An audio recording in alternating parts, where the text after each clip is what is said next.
یہ نکلے گا دنیا میں رہتا ہوں آپ کی خدمت کرتا ہوں آپ کے ساتھ رہتا ہوں آپ کے چہرے کو توبہ کی زیارت کرتا ہوں میرے آقا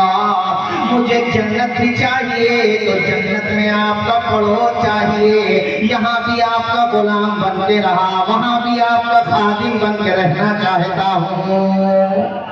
سبحان اللہ یعنی مجھے صرف جنت نہیں چاہیے بلکہ جنت میں آپ کا پڑوس بھی چاہیے اب ان لوگوں کے اعتبار سے میں آپ لوگوں سے بھی کہہ رہا ہوں سنو آپ لوگوں کے اعتبار سے میں آپ کس کو کہہ رہا ہوں وہ سمجھ رہے ہوں گے آپ لوگ میں آپ لوگوں سے پوچھتا ہوں حضور کو کہنا تھا جنت مجھ سے کیوں مانگتے ہو خدا سے مانگو بے شک حضور سے مانگنا بھی خدا ہی سے مانگنا ہے اس لیے کہ حضور سے مانگنا مجاز ہے خدا سے مانگنا حقیقت ہے حضور سے بھی اگر مانگا تو ان کا یہ عقیدہ تھوڑی تھا کہ حضور اپنے آپ دیں گے نہیں بلکہ حضور کو اللہ نے عطا کیا ہے اور حضور نے امت کو عطا کیا ہے بے شک سبحان موٹی بات جس دن سمجھ میں آ گئی امتیں ہو جائے گی واہ واہ بے شک اب یہ بات جس دن حقیقت اور مجاز کا فرق اور نصوص میں روایتوں میں تطبیق کرنا آ گیا ناسخ و منسوخ کا فرق سمجھ میں آ گیا اور جناب والا کون سا حکم پہلے کا ہے کون سا بعد کا ہے مختلف آیات اور مختلف روایات میں جب بظاہر تضاد ہوتا ہے تعارض ہوتا ہے تو اس میں تطبیق کیسے دی جاتی ہے جس دن یہ بات میں شان نزول یہ پوری ڈیٹیل سمجھ میں آ گئی اس دن امت ایک ہو جائے گی اب بتاؤ جب حدیث میں یہ بات ہے اور تم بھی اس حدیث کو صحیح مانتے ہو تو پھر آپ جھگڑا کس بات کا رہ گئے وہ کہہ رہے ہیں اسألوکا حضور میں آپ سے مانگ رہا ہوں کیا مانگ رہا ہوں جنت وہ جنت میں آپ کا پڑوس آپ کے پاس رہنا تو حضور کو آپ کے اعتبار سے کیا کہنا چاہیے تھا ارے تم نے یہ کیا کہہ دیا توبہ کرو میں تو شرک مٹانے آیا ہوں تم شرک کر رہے ہو مجھے خدا سمجھ رہے ہو کہ نہیں ایسا نہیں کہا چونکہ حضور جانتے ہیں کہ یہ مجھے خدا سمجھ کے نہیں مانگ رہا ہے محبوب خدا سمجھ کے مانگ رہا ہے میں تو مالک ہی کہوں گا کہ ہو مالک کے حبیب یعنی محبوب و محب میں نہیں میرا تیرا سبحان اللہ اللہ اللہ حدیث کہتی ہے کہ حضرت ربیعہ نے جب یہ کہا اسألوک مرافقتک فی الجنہ یا رسول اللہ میں جنت میں آپ سے آپ کا پڑوس مانگتا ہوں تو حضور نے یہ نہیں فرمایا تم نے یہ کیا مانگ لیا میں کوئی دے سکتا ہوں میرے پاس کوئی اختیار ہے لاڈو کے میرے تمام دینی بھائیوں دیکھو ٹھنڈے دماغ سے سنو جا کر کے حوالہ دیا دیکھ بھی لینا میں نے حوالہ دیا ہی اس لیے تاکہ آپ لوگ بھی دیکھو اچھی بات ہے انسان کو تحقیق کرنا چاہیے دل مطمئن کرنا چاہیے مگر جب حوالہ مل جائے تو مان لینا چاہیے اس میں صاف صاف یہ ہے حضور نے حضرت ربیعہ کے جواب کو پسند فرمایا اور کہا ربیعہ جنت بھی دی جنت میں تجھے پڑوس بھی دیا اور بھی بتا کچھ چاہیے تو محمد وہ بھی دے دے گا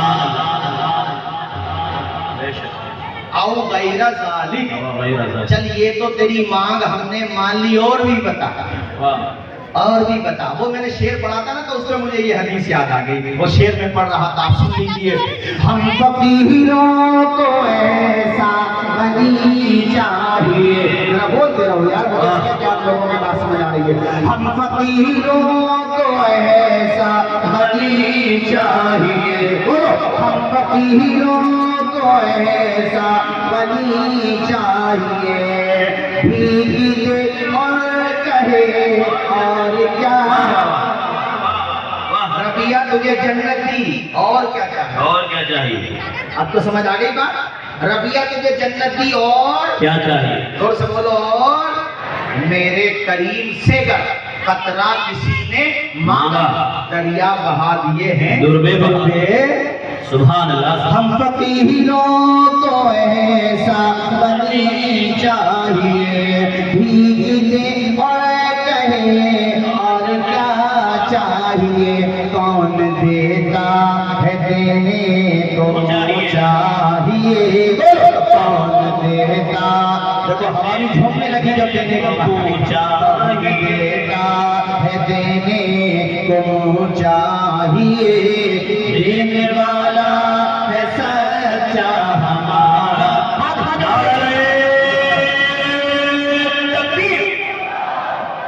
نعرہ رسالت اختیار مصطفیٰ نعرہ تکبیر یا نبی آج میرا موضوع دوسرا ہے، وہ میں نے آیت پڑھ دی ہے، مگر بات آ گئی تو شعر کی میں نے تشریح کر دی، پڑھیں جھوم کے یا نبی میں جو کہتا رہا نور سے موتیوں کی لڑی بن گئی، کون ہے جس کو جنت کی خواہش ہے؟ کھڑے ہیں آپ لوگ بھی بول دیے ذرا جھوم کے سبحان اللہ. کون ہے تشریف لائیے ماشاءاللہ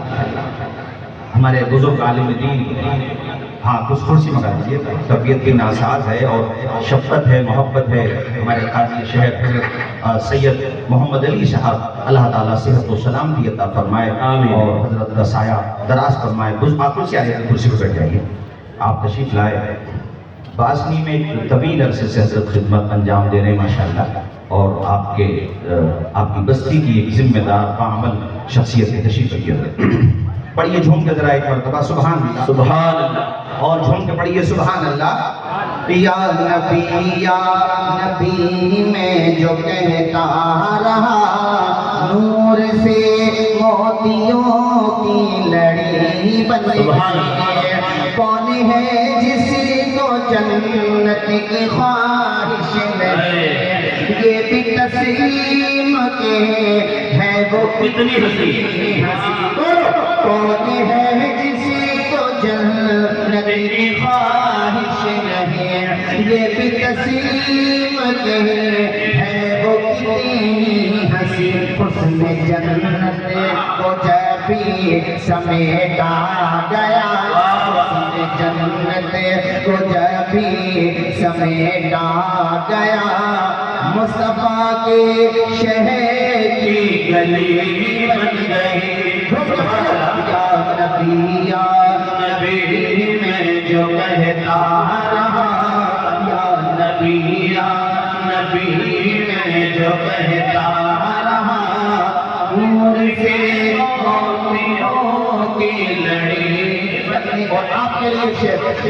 آخری شعر محفل نعت میں آیا جایا کرو، اپنا سویا مقہد جگایا کرو. محفل نعت میں